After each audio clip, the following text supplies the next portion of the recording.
Hi friends, जसं की तुम्हाला माहिती आहे आपण इम्पॉर्टंट टॉपिक्सवरती मी व्हिडिओ बनवून पाठवतो आहे सो दॅट तुम्हाला लक्षात राहतील गोष्टी. सो एक अजून इम्पॉर्टंट टॉपिक आहे कन्सिडरेशन, ज्याच्यावरती क्वेश्चन येऊ शकतो. ठीक आहे. कन्सिडरेशन काय असतं आपण मगाशी डिस्कस केलं. कॉन्ट्रॅक्टसाठी इसेन्शियल गोष्ट आहे कन्सिडरेशन. ठीक आहे. Consideration is the price of the promise. म्हणजे एखादं प्रॉमिस केलं आपण आणि त्या प्रॉमिससाठी आपल्याला परतफेड काहीतरी मिळते आहे, त्याला आपण काय म्हणतोय कन्सिडरेशन म्हणूयात. से फॉर एक्झाम्पल, आता एक छोटंसं एक्झाम्पल घेऊयात, मी समजून येईल तुम्हाला. There are two person A and person B. ठीक आहे. पर्सन ए काय करतोय, मोटरसायकल सेल करतोय. ठीक आहे, बरोबर आहे. आणि पर्सन बी त्याला इन रिटर्नमध्ये काय देतोय, पर्सन ए मोटरसायकल सेल करतोय, बरोबर आहे. आणि पर्सन बी त्याला इन रिटर्नमध्ये काय देतोय, पैसे देतोय, मनी, बरोबर आहे. So for both of the parties there is a consideration. कसं काय समजावून सांगतो. कन्सिडरेशन म्हणजे काय, कन्सिडरेशन म्हणजेच in short if we are getting in return something from the promisor. आता याला कसं समजून सांगितलं बघा. It is the price of the promise. आपण जे काय प्रॉमिस केले त्याला आपल्याला काहीतरी मिळते, त्याला आपण म्हणूयात consideration. Okay, price of the promise. याच्यात दोन डेफिनेशन्स तिथे आपल्याला सरांनी दिल्यात भरपूर. मी त्यातल्या दोन चूज केल्यात जे आपण पेपरला लिहूयात. ओके, पहिली आहे ब्लॅकस्टोनची. ब्लॅकस्टोन सांगतो it is the recompense given to the party contracting the other. एक पार्टी दुसऱ्या पार्टीशी कॉन्ट्रॅक्ट बनवते, त्याला जे परतफेड म्हणून मिळते, रिकम्पेन्स. ठीक आहे. दुसरं आहे पोलॉकची definition. Pollock says that it is the price for which the promise of the other is bought. दुसऱ्याचं प्रॉमिस आपण विकत घेतोय ना कशाच्या तरी बदल्यामध्ये.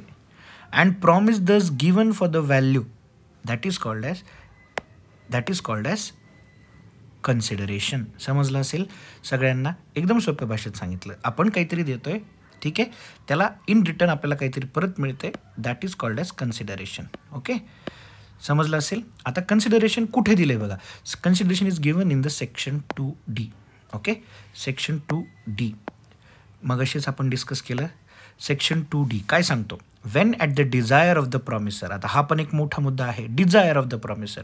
जो काय प्रॉमिस करतोय, से फॉर एक्झाम्पल मगाच्या उदाहरणामध्ये ए होता आणि बी होता ना. ए प्रॉमिसर आहे, एने काहीतरी प्रॉमिस केलं, बरोबर. Desire of the promisor, the promise you or any other person has done, म्हणजे त्यांनी ते ॲक्सेप्ट केलं आहे. Okay, or abstained from doing, किंवा त्यांनी थांबवलं आहे. Or does or abstained. आता डन म्हणजे पास्ट आहे, डज करणार आहे, ऑर टू डू प्रेझेंट आहे. आणि promises to do or abstained from doing something is called as.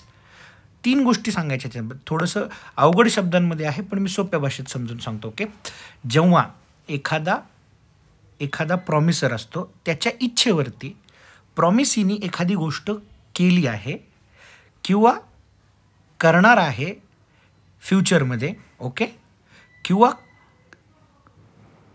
थांबवणार आहे, या गोष्टीलाच आपण काय म्हणतो, कन्सिडरेशन म्हणतो.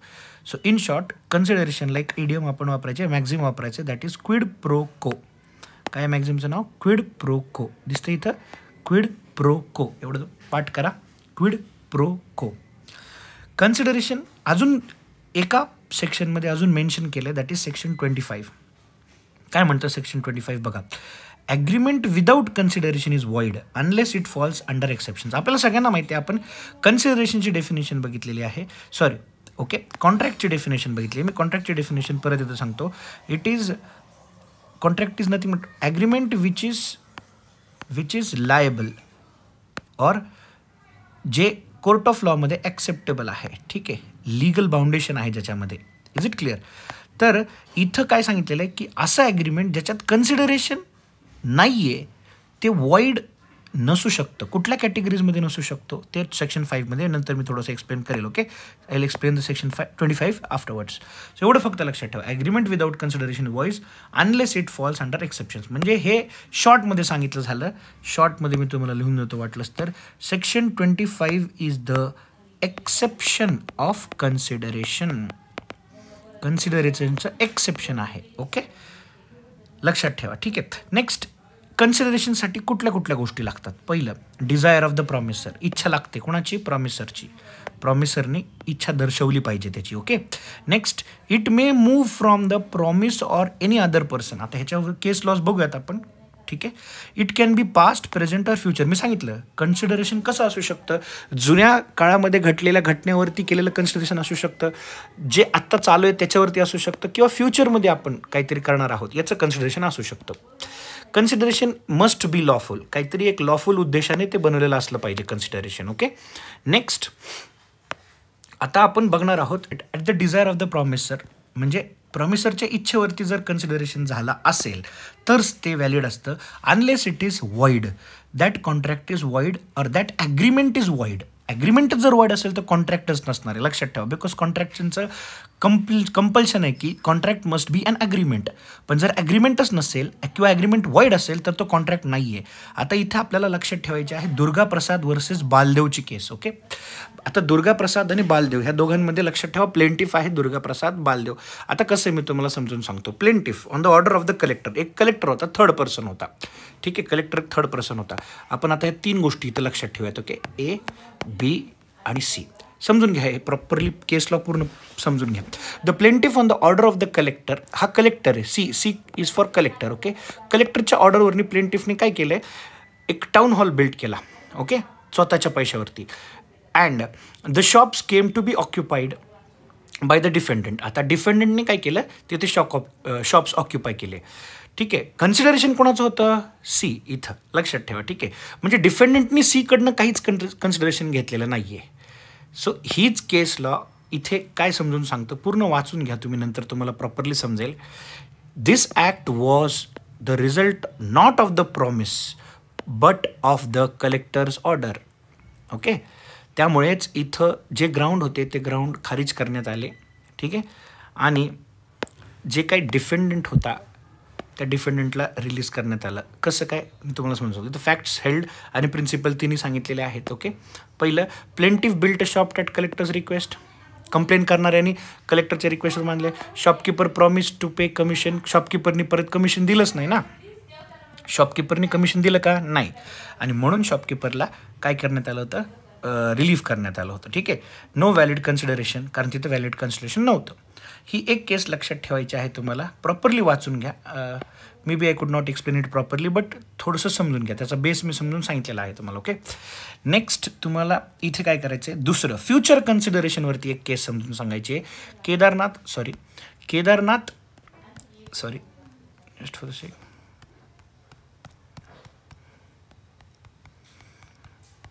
म्हणजे कन्सिडरेशनमध्ये पास्ट, प्रेझेंट आणि फ्युचर ह्या 3 गोष्टी तुम्हाला एक्सप्लेन करायच्यात. त्यावेळेस तो कन्सिडरेशन पूर्णपणे तुम्हाला पूर्ण मार्क्स मिळतील. ठीक आहे. सो कन्सिडरेशनमध्ये ह्या गोष्टी लक्षात ठेवा. ओके. सो आता जी दुसरी केस मी तुम्हाला सांगत आहे कन्सिडरेशनची, it is in the unit 2. Okay.